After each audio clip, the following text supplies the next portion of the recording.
Hi, welcome to Fiddly Stitch. Okay, this is going to be step 2 for the process of making glow sublimation. So we've printed our image, which we have right here. This is our sublimation. You can see it's got pretty good color. And then we have, this is our cutout. Now I have another one that's already done, just so this will speed up the process. But this just gives you an idea. We've weeded off all the excess from the carrier sheet. You can see that it's still stuck to it.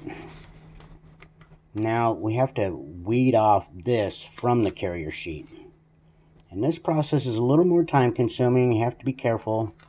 And mind you, if you start out with a project like this and you don't have the experience, these are going to be really challenging. Just simply not trying to tear them, as well as peeling them off and not having the rest of this stick. We use a little trick here. So I'll weed this up to about here, and then I'll actually cut this bottom portion of the carrier sheet off. That way this can lay down. I don't have to worry about it sticking to anything again. And then I'll start up here and get my pick. And I have actually a long pick. I don't know if you can see that. This one is really long compared to my other one. I use a longer one to kind of get underneath it so that I can slowly try to peel it up. And once I get a little area, then you can start to peel it up. You have to be careful because this is really thin vinyl. It does peel. It will stretch. It will get out of shape if you pull it too hard, too fast. So this is a slow process trying to weed this.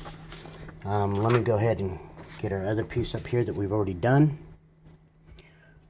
Okay, so this has this is the side that was on the carrier. This is the actual adhesive side. When you heat this up, this is what will glue down to the shirt.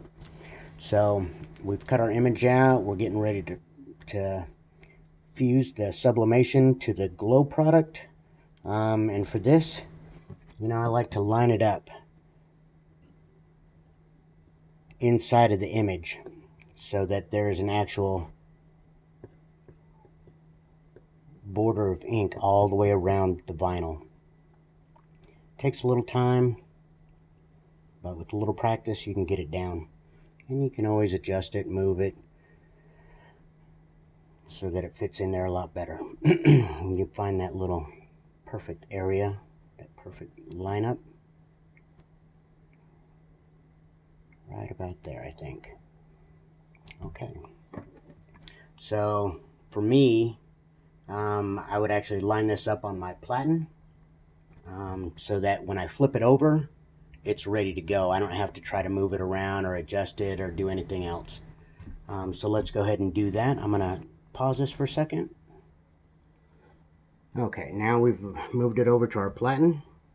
We're going to line this up again, and then I'm going to grab one part of the antler and the base. I want something that I can pinch it between 2 points so that the vinyl doesn't move.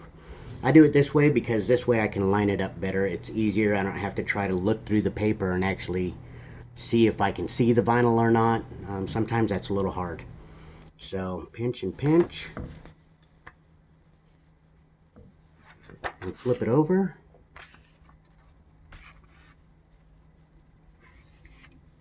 And then that'll get it into the area that we think we want it in. Then we'll have to fine-tune adjust it by lifting the paper up. Okay, now we've lined it up. I'm just going to show you what it looks like underneath so you can understand what I'm talking about. The image, the vinyl, the image actually overlaps it. And you would check that at all edges, just simply go around it a little at a time, just to make sure everything didn't move, nothing is out of place. And then after that, you're ready to press it. And stay tuned for our next video.